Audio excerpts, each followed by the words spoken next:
UFC Fight Night Mexico, Moreno versus Usyk takes place this week, and I'm giving my full breakdown and predictions of the whole card, going from the main event to the prelim opener.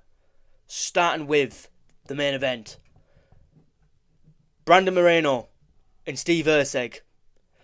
Right, I'm going to be honest, this is a coin flip, which I don't like, because in the last 2 weeks I've done shit in main event picks, but what can I do? Brandon Moreno just had a masterclass over Amir Albazi, but that being said, it is Amir Albazi. Usyk's coming off a KO and a robbery loss, so he's coming off 2 losses on paper. If his score fights correctly, he should be the champ and just lost his belt. Yeah. My main takeaway is just the length difference of both of these fighters. Like, Steve Usyk is 5'8", but he's a shorter in terms of distance here. But Brandon Moreno is the same length and longer reach-wise, arm reach. But yeah, I'm going to go with Brandon Moreno purely off of just being in Mexico, and I do feel like if any close rounds happen, they're just going to score it to the Mexican fighter, as they always do. Mexico is known for robberies. But I will give a breakdown, because this is going to be a really good fucking fight. So, Moreno starts all of his combinations with his jab, obviously. It's what you do. It's not even like... People would say that was a flaw, but it's not. It's just an average thing. Everyone does it. Or a leg kick or something, you know.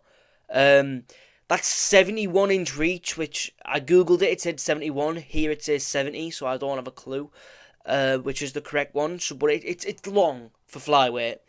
I reckon that jab's going to be on Usyk's chin quite a bit.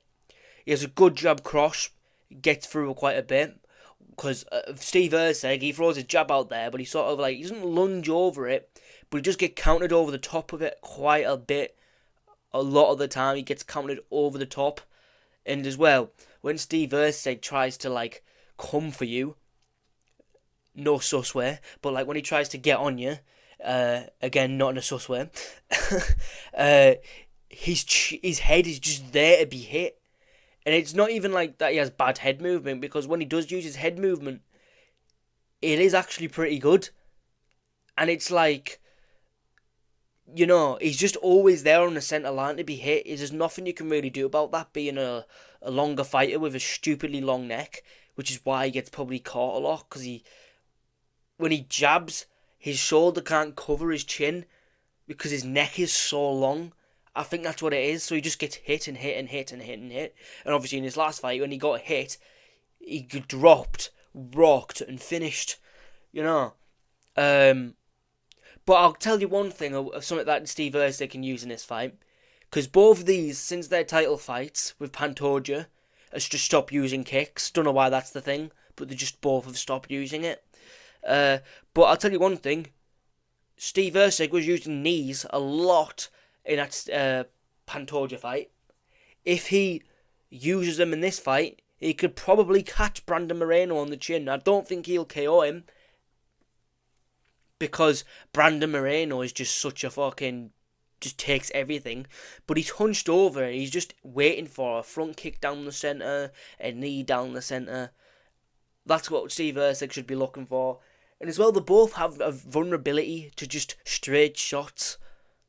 You know. And also, people do forget that Steve Usyk is a grappler at base. He did grapple in those regional fights. I know he's known for his boxing now, but he is actually a grappler. And he does have great finishing instincts to work with his grappling. His footwork too. His footwork's way better than Brandon Moreno. I think... The thing is, I think Steve Usyk probably will win, but the fact it's in Mexico is swifting me one direction. I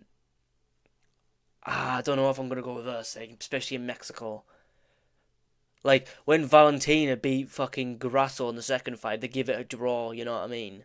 They don't give non-Mexican fighters a win in Mexico, so I'll probably give Brandon this fight. But if it was like in like the apex, I would edge it a little bit towards Usyk. But I'll move on to the next fight because the next fight is also a really good one. This fight is full of good fights, but they're just 50-50s and a pain in the ass to people who do predictions. Which is Manuel Torres versus Drew Dober. This is a great fight, you know. This is actually a great fight. Manuel Torres has won practically first round and lost first round. He has nothing but first round finishes. He lost to Barmondes, which is not a bad loss, realistically looking at it. Barmondes is now ranked. Torres is just a beast, but he is very open. He is very open to shots. I do think Drew Dober, like, in the Barmondes fight, there was a thing of just Barmondes smacking the shit out of Torres on the cage. That's Drew Dober's bread and butter. I've watched a lot of his fights. He gets you on the cage. There's a massive power difference, not a power difference, but like a chin difference. Like when Torres gets hit, he's sort of like, I don't know, he doesn't look like he can take a punch. And I know that's not a good way to predict a fight of who can take a punch, but it really is because these two are both powerful. Yeah, and it's like Torres can volume fight too. And it's like, if he volume fights, he might be able to beat Drew Dober. But I don't, like, him getting beaten up on the cage against Barmondes is not giving me any good sort of thing. And against Silva, to be honest, I thought he won that first round, I'm not going to lie. But I'm talking about Drew Dober here against Gene Silva. But I'd be lying if I didn't say it was a close round against a featherweight. He should technically be beating. I'm going to go Dober here. I think I'm going to go Dober. I want Torres to win. He is a new up-and-comer. He'll make the lightweight division a lot more interesting. Because I guarantee you, if Torres beats him, he'll be going on to bigger things. But I can't get out of my head of Barmondes just straight right, left hook, straight right, left hook, over and over again. If you're telling me Drew Dober can't do that, then you're just silly. So I reckon I'm going to go with Drew Dober. I've got a feeling this one will actually go to a decision. I'm hoping Torres wins this one though, just purely off of him just being new blood in the lightweight division. But we'll move on to the next fight while I get my notes ready. Which is Joe Pyfer, Joe Pyfer and Kelvin Gastelum. This one's a no-brainer. Kelvin Gastelum isn't taking his career seriously whatsoever. He takes many punches. Joe Pyfer hits like a fucking train. He's not taking his career seriously whatsoever. There's a massive power difference. Well, kinda. There's a massive power difference. Good, like, you know what, Joe Pyfer does have good wrestling. I know he got put on his back a lot against Jack Hermansson, but Jack Hermansson is a really good grappler, you know. And I know Gastelum is sort of a grappler too. He does sort of grapple in his fights, but you know. And I do think Joe Pyfer's just gonna set up his right hand to the body, then he's gonna go to the head, and the body, then the head, and then he's gonna keep landing it all night long. And yeah. I'm choosing Joe Pyfer, a dominant, because you can't finish Kelvin Gastelum unless it's a submission. You can't finish him via KO, so I'm going with Joe Pyfer via decision, and it'll be a very dominant decision. But moving on to the next fight, which is Raul Rosas Jr. versus Vince Morales, who literally just fought in February, by the way. That's not getting cut out. Don't even ask. He fought in February. He got his eye swollen. He had a good performance against Elijah Smith. But my main problem is that he had his eyes swollen. That's going to get swollen up again, probably. Like, Raul Rosas Jr. looked his striking looked way improved. His grappling is always a factor. I'm going to go with Raul Rosas Jr. But this fight will be a scrambly fight. It will be a fun decision from Raul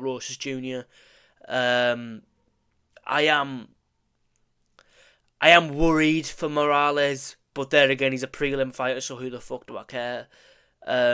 He did fight. Honestly, I think he fought on the Cannonier fight, the Cannonier Rodriguez card.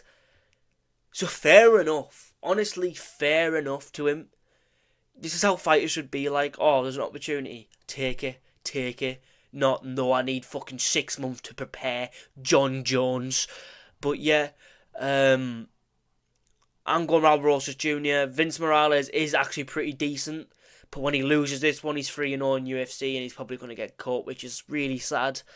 But that's UFC fear, innit? You put the good fights against good fighters, and then when they go like fucking 3-0, 0-3, get out the sport. But they'll keep some shitty fucking 5-5 lightweight fighter just because he's fucking from Bosnia or something retarded, you know. But we'll move on to the next fight before getting to a rant about how UFC run their company, because it is terrible. David Martinez versus Simon Oliveira. I'll be honest, Simon Oliveira looked fucking terrible in his last outing. Yeah. Hang on. Is this the one we went to decision? I swear we got finished in his last fight. And then the one before that, it went to a decision where he mostly just cage hugged. This is either going to be a boring snooze fest, Oliveira, not Oliveira. Martinez is going to beat him. I've got a feeling Oliveira's going to hold against the fence a lot of this fight, but if Martinez lands one good punch, he wins the round, so I'm going to go with Martinez. Martinez is a class fighter, by the way, just saying. He's on class, he's good, but he won't be anything special. That was my takeaway from it. He gives it the centre too much, and that's why I'm worried if he gets held on the cage. And if he does, UFC need to sort this shit out. I mean, how the fuck do you even stop cage hugging in UFC? Because I've seen people like, oh, we'll just get rid of the cage. That's the whole point of it. It's like cage fighting. They're not going to call it ring fighting now, are they? I think just the ref should just be like, right, you're doing nothing but knee here, break them up. And don't be like, oh, they could be working here, because they're not. 9 times out of 10, they're trying to make it look like they're working. But yeah, he's got power advantage, his kicks are alright too, he's on the Dana White's contender shoes, as you can see from the blue gloves. He had a pretty decent performance, to be honest with you, so I'll go with him. And we'll move on to the next fight, which is of Ronaldo Rodriguez versus Kevin Borges. What? My main takeaway from this fight is that Borges has fought 2 great people, but he's now 0-2 in UFC. He had his legs ripped apart in his last fight, you know. Like, he was getting kicked, he got dropped a few times, honestly, and he hasn't fought in a long time either, as another bad side. But that being said, Rodriguez had a competitive fight with, what's his name, Ozzy Osbourne, who's fucking terrible. So, you know, I'm gonna go with Rodriguez, but I feel like if you're having a close fight with Ozzy Osbourne, you're probably not going to be anything special. But we're hoping for you, son. We're hoping for you. But, yeah. So, on to the prelims. I'll be lying if I said I haven't been procrastinating doing the prelims all week, because I recorded it in 2 separate sections, the main card and the prelims. I've been procrastinating this for the entire week. But we'll get on to it. Edgar Chairez versus CJ. I'm going with Chairez. I've just fucked that one up again. He went to a competitive decision with Joshua Van, who I really rate highly.